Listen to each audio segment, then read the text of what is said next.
Ek wil hê jy saam met my blaai na Exodus hoofstuk 14. Exodus hoofstuk 14. En ek wil met jou vanmôre praat met hoe die Here van my en jou 'n ware aanbidder maak. Glo jy dit vanmôre? Om mee te begin wil ek vanmôre vir jou sê, aanbidding is nie net dit wat ons hier op 'n Sondagoggend doen nie. Aanbidding is 'n leefstyl. Aanbidding is wat ek en jy elke dag doen teenoor God. Aanbidding is hoe ek met my vrou werk, hoe ek met my man werk, hoe ek met my kinders werk. Aanbidding is hoe ek met my kollegas by die werk omgaan. Aanbidding is hoe ek met mense daar buite wandel. Aanbidding is hoe ek met die Here wandel elke dag, elke oomblik van my lewe. Dis aanbidding. En ek wil vanmôre met jou praat oor hoe die Here van my en jou ware aanbidders maak, veral as ons deur 'n tyd van storms gaan. Dr. Lemmer het 'n paar sondae so mooi gepraat oor die vallei van Baka. Daai moeilike tye waardeur ek en jy gaan. En een van die goed wat hy oor spesifiek gepraat het ook, is lofprysing en aanbidding. Terwyl ek in die vallei van Baka of in 'n moeilike tyd in my lewe is. En ek wil jou vat na die volk in Exodus 14, die Israeliete, toe hulle by die woestyn aangekom het. Die Here het hulle pas bevry uit die Egiptenare se hande uit. Hy het hulle vrygemaak, hulle kon trek na meer as 400 jaar se slawerny. Nou dit was nie sommer net vandag se ligtelike slawerny nie.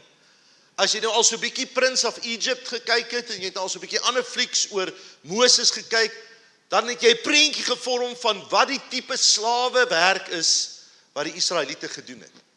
Die manne het omtrent nag en dag gewerk om daai vreeslike hoë piramides te kon bou en die stad van Gaza te kon bou. En hulle is geslaan, hulle is mishandel, hulle het die minimum kos gekry. Dis moeilike, harde omstandighede waaronder die volk was.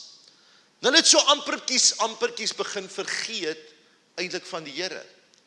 En dan wek die Here vir Moses op, en ons ken die storie van die biesiesmaantjie en hoe hy dan in die paleis groot geword het as 'n Egiptiese prins met die voorregte, maar dat die Here hom op 'n dag roep en vir hom sê, jy is die een waar hy by die brandende bos kom, en die Here vir hom sê, ek stuur jou om my volk te gaan bevry. En dan begin hulle hierdie pad te stap, en dis die 10 plaae, en die Here maak hulle vry uit Egipte uit, en hulle begin te stap, en hulle begin te trek, en daar's van die ouens, en van die kommentare wat sê, daar was byna 5 miljoen Jode. 5 miljoen. Mense, kan jy jou indink, hier vat jy 'n klomp hardnekkige Israeliete, klink baie soos Afrikaners, nê? Baie dieselfde. So by the way, hulle het ook choppies gebraai, Hendrik. Hulle het gehou van choppies braai, daai klomp Jode. Hier moet Moses hierdie 5 miljoen Jode vat. Hy moet met hulle deur 'n woestyn trek.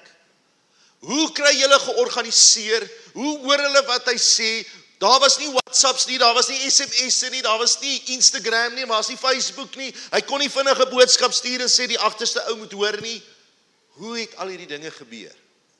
En ons weet dat dit op sigself, die logistiek, die organisering daaraan verbonde, 'n wonderwerk was uit die hand van die Here. Maar dan beland hulle by die Rooi See.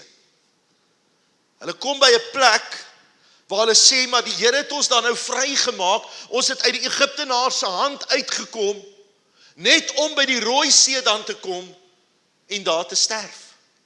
Inteendeel gaan die Israeliete so ver in vers 11, deur vir Moses te sê, wat het jy aangevang, Moses? Hoekom het jy ons nie maar eerder in die hande van die Egiptenare gelos nie? Nou bring jy ons tot hier, dat ons in die woestyn moet omkom en moet sterf. En skielik lyk die prentjie donker, skielik lyk hierdie prentjie wat so positief was, wat so mooi gelyk het, wat hulle so opgewonde gemaak het, skielik onmiddellik verander het in 'n donker, negatiewe situasie. En ek dink elkeen van ons was al op so 'n plek. Amen. Was jy al daar? Jo, dinge gaan so goed. Dinge gaan so wonderlik. Eintlik gaan alles so voor die wind, man, my lewe is 'n lied, en dis net wonderlik, en skielik, net skielik, verander jou omstandighede. Skielik is dit donker, skielik lyk dit of daar nie hoop is nie. En jy sit as te ware voor 'n rooi see. Jy weet nie wat kant toe nie, jy kan nie terug nie, want agter jou is die Egiptenare, jy kan nie vorentoe nie, want voor jou is die Rooi See. Wat maak jy? En die vraag is, hoe het hierdie Israeliete daar gekom? Was dit uit hulle eie keuse uit? Was dit uit iemand anders se keuse? Die volk beskuldig vir Moses op 'n stadium en sê, hoekom het jy ons hier gebring? Hoe het hulle daar geland? Nou wil ek jou vanmôre 'n ander ding sê, dit was God se keuse en sy plan, dat hulle by die Rooi See moes uitkom. Nou hoor mooi vanmôre, baie kere land ek en jy in 'n Rooi See situasie oor my eie keuses en my eie dom foute wat ek maak. Dis waar, dit gebeur. Baie kere land ek in 'n Rooi See situasie deur ander mense se keuses. Is dit nie so nie? Ons dink aan huwelikssituasies, ons dink aan gesinssituasies, ons dink aan besigheidstransaksies wat skeefloop, en as gevolg van 'n ander persoon se optrede, as gevolg van 'n ander persoon se verkeerde keuses, word jy die slagoffer en land jy ook ongelukkig by die Rooi See.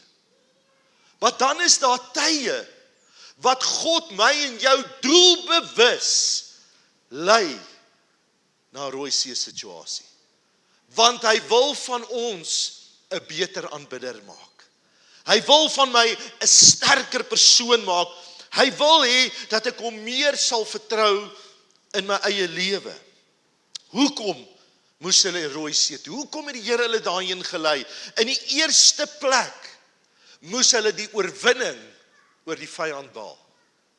Jy sien, dis nie wanneer dit goed gaan en wanneer dit lekker gaan, wanneer jy soms die vyand oorwin nie. Dis juis in jou donkerste nag, in jou donkerste uur, wat jy oorwinning oor die vyand en sy werke behaal, nie oordat jy so oulik is nie, maar oordat God so groot is.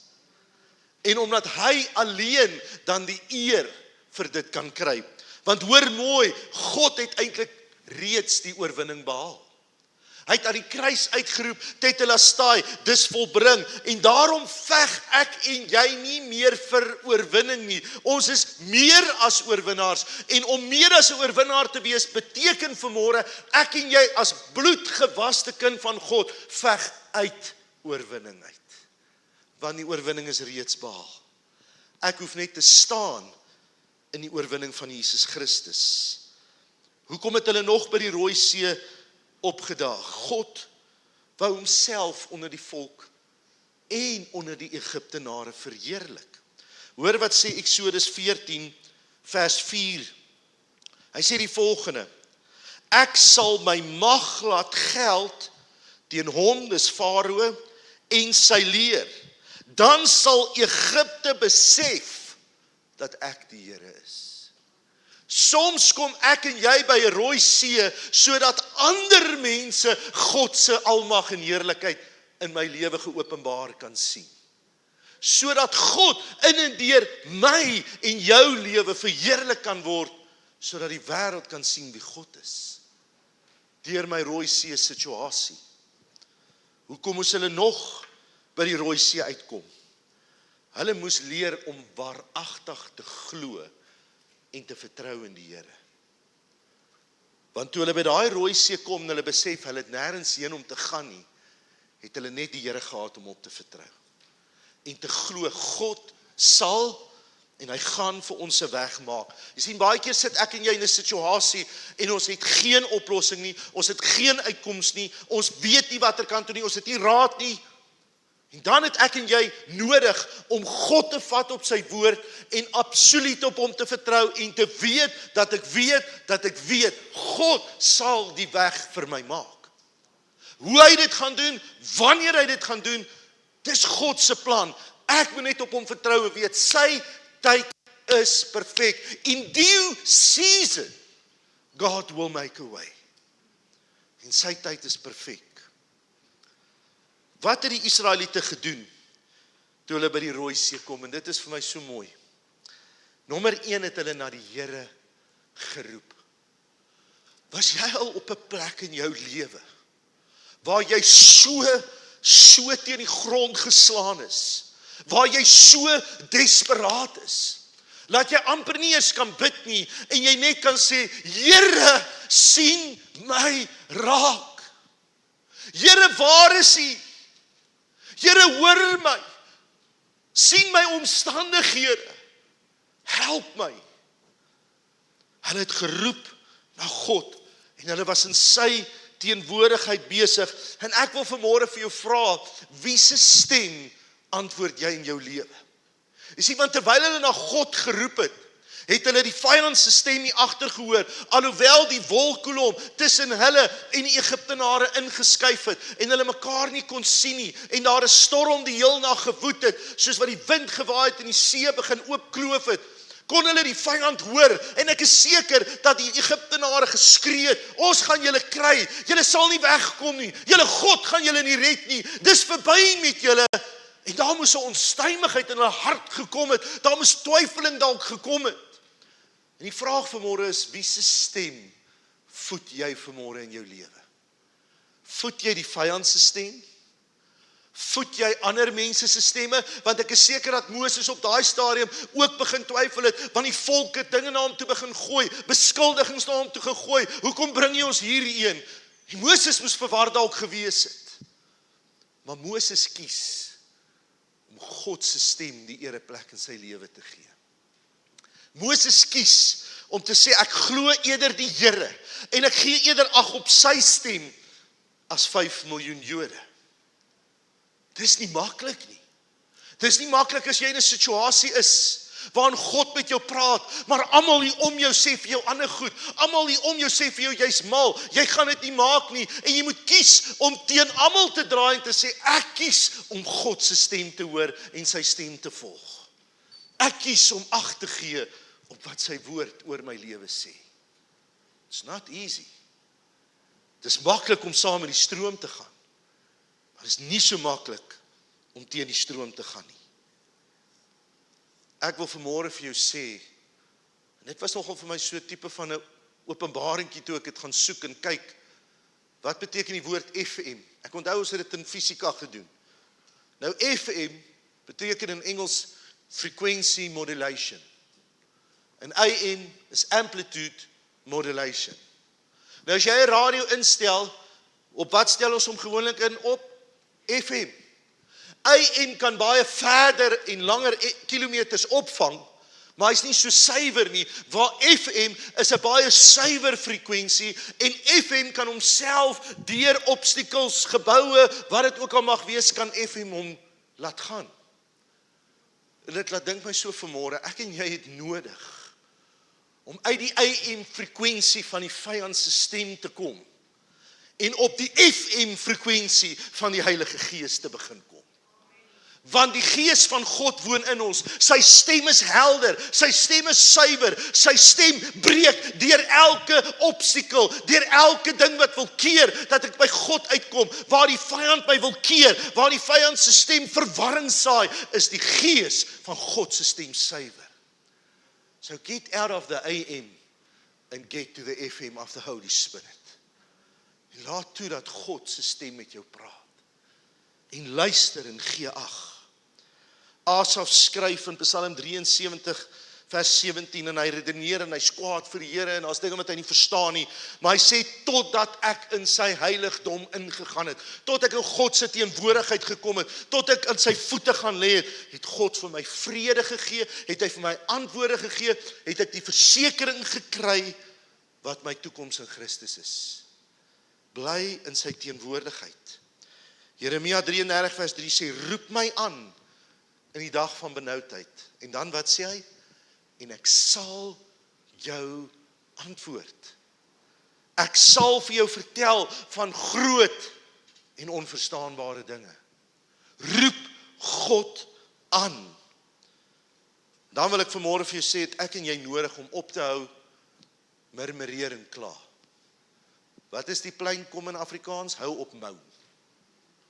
hou op mou. Ons kan daarin mou. En ek sê ons, want ek sluit myself vanmôre by dit in. Ons moet nou almal sê eina. Almal van ons. Ons is almal skuldig. Ons moan en ons kla. Ons bid vir 'n uitkoms en as die uitkoms kom, dan kla ons oor die uitkoms. Want as die uitkoms nie soos ek het wou gehad het nie, die Here het nie geluister na wat ek vra nie. Luister, ek en jy moet op 'n plek kom om te sê, Here, ek aanvaar waar ek nou is. Ek rus in u teenwoordigheid en ek rus met die wete en die geloof en die vertroue, Here, dat u weet die beste vir my. Ek weet nie wat die beste vir my is nie. Ek dink ek weet. Jy dink vanmôre jy weet wat is die beste vir jou. Ons weet nie. God weet wat is die beste vir jou. Hy het jou aan mekaar geweef. Hy het jou by jou naam geroep. Hy ken jou beter as wat jy jouself ooit sal ken. En daarom moet ons rus in hom en weet, Here, ek is vergenoegd waar ek is. Ek gaan in u rus in en ek weet, u het die beste vir my in gedagte. Kan ek sien as die paas vanmôre in hierdie kerk? Is die maas vanmôre in hierdie kerk? Kan ek vra, Tannie Linda, wil jy die heel beste vir jou kind hê? As 'n ma. En ek vra Franco, wil jy die heel beste as pa vir jou kind hê? Wat dink jy wil God vir my en jou hê? Nog ver beter. Die heel beste. Daarom het ek en jy nodig om net te relax. Drink 'n chillpill. Nee, ek spot. Moenie 'n chillpill drink nie. Dr. Silly. Relax. Raak kalm. Weet en vertrou dat God vir jou die heel beste gedagte het. Want hy sê, watter pa sal as hy vir hom 'n brood vra, vir hom 'n klip gee? Is dit nie so nie? God sal vir jou, vir my die heel beste gee. So ontspan in sy teenwoordigheid. Filippense 2 vers 14 sê, doen alles sonder teepraat. Terwyl dit ons kinders was, hey, jy praat nie met my tee nie, mannetjie. Doen alles sonder teepraat of murmureer. Doen dit in dankbaarheid, want God is in beheer. En dan is dit belangrik om ook goddelike raad te soek. Die volk het raad gesoek, Moses het raad gesoek. Ek en jy moet goddelike raad soek. By die regte mense. Laat die Gees jou lei na die regte mense en vra dat die Here jou raad sal gee uit sy woord uit. Want raai wat, ek, Wouter, weet nie alles nie. Weet jy alles vanmôre? Ek weet nie alles nie. Ek het soms ook nodig om iemand te vra, wat dink jy? Wat dink jy van hierdie situasie? Wat dink jy moet ek hier doen? Wat dink jy sê die skrif? Help my, bid saam met my. Dis waar familie inkom, waar 'n geloofslewe inkom, saam met jou boeties en jou sissies. Maar dan is daar nog 'n ding. Dan moet ek en jy aan die beweeg begin kom. Jy sien toe die Rooi See begin oopgaan. En dit is hierdie donker nag en hierdie storms woed. Kan jy jou imagine? Ek het daai flieks al hoeveel keer gekyk. Ek geniet dit elke keer want ek sit my in hulle prentjie in en ek dink, hier sien jy hierdie magtige see wat oopkloof. Hier langs jou is waters. Jy moes sekerlik kon sien hoe daai groot visse en goed swem in hierdie water. Hierdie wind wat suis.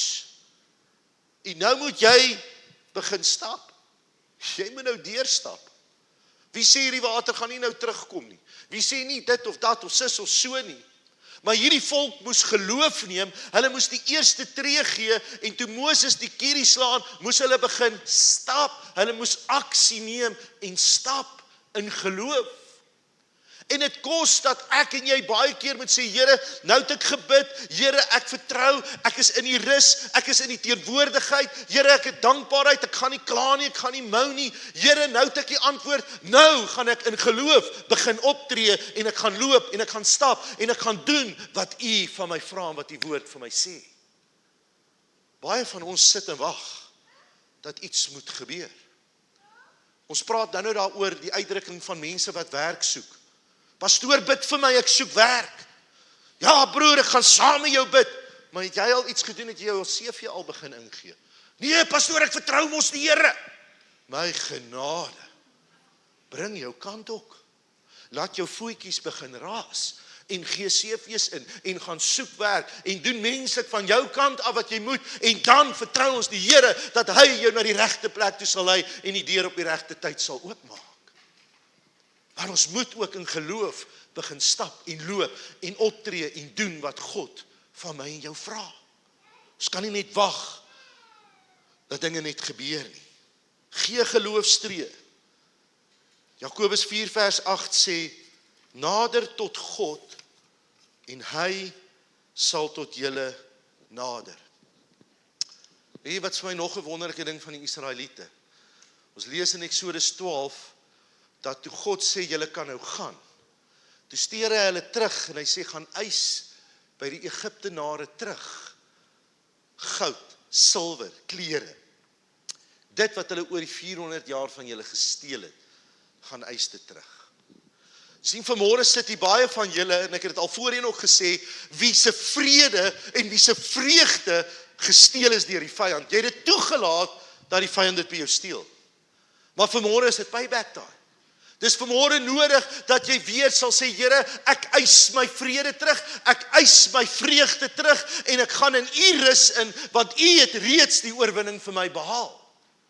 En ek weet, ek gaan deur hierdie rooi see kom. Ek gaan nie toelaat dat die vyand my verder katasa nie. En dan wil ek afsluit met, dan begin jy God loof en prys. Lofprysing en aanbidding is 'n keuse. Dis nie iets van, ek stap nou vanmôre in die kerk en ek het nie lus om die Here te loof en prys nie. Jy's daar by die huis of jy ry in jou kar en ek het nie lus om die Here te loof en prys nie. Lofprysing en aanbidding is 'n wilsbesluit. Of jy so voel en of jy nie so voel nie. Psalm 34 skryf Dawid, hy sê, ek wil die Here loof, ja, altyd prys, sy lof, hoor mooi, sy lof sal altyd in my mond wees. Gaan lees Psalm 34. Hy sê nie sy lof sal miskien of dalk in my mond wees nie, hy sê sy lof sal altyd deur in my mond wees. Ek moet kies om God in alle tye te loof en prys.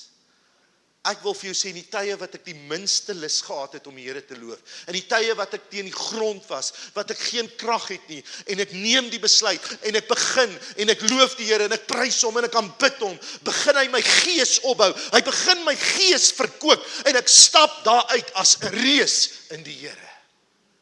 Dis soos daai prentjie van die ou wat daar instap as 'n muis, maar as hy uitstap, stap hy as 'n leeu uit, in die krag van die Here. Dis wat gebeur, wanneer jy God begin loof, wanneer jy God begin prys. Jy sien, en ek wil dit met alle respek vanmôre sê, God het nie jou en my lofprysing nodig nie. Die feit of ek en jy hom gaan loof of prys, gaan hom nie minder God maak nie. Hy's God, punt, hy's God almagtig. Maar wanneer ek en jy hom begin loof en prys, dan begin ek en jy vir ons omstandighede sê, en vir die wêreld om ons sê, kyk die God wat ek aanbid, by hom is niks onmoontlik. En jou geesmens word versterk en opgebou, sodat jy kan uitgaan en dat jy in oorwinning kan leef en dat jy waarlike aanbidder van God kan wees. En dis ook wanneer die kettinge begin afval wat jou vasbind.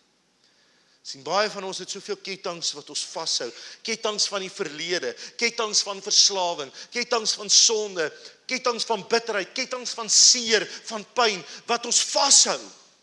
En dat ons nie kan uitgaan en vry kan kom van wat God in ons lewe wil doen nie.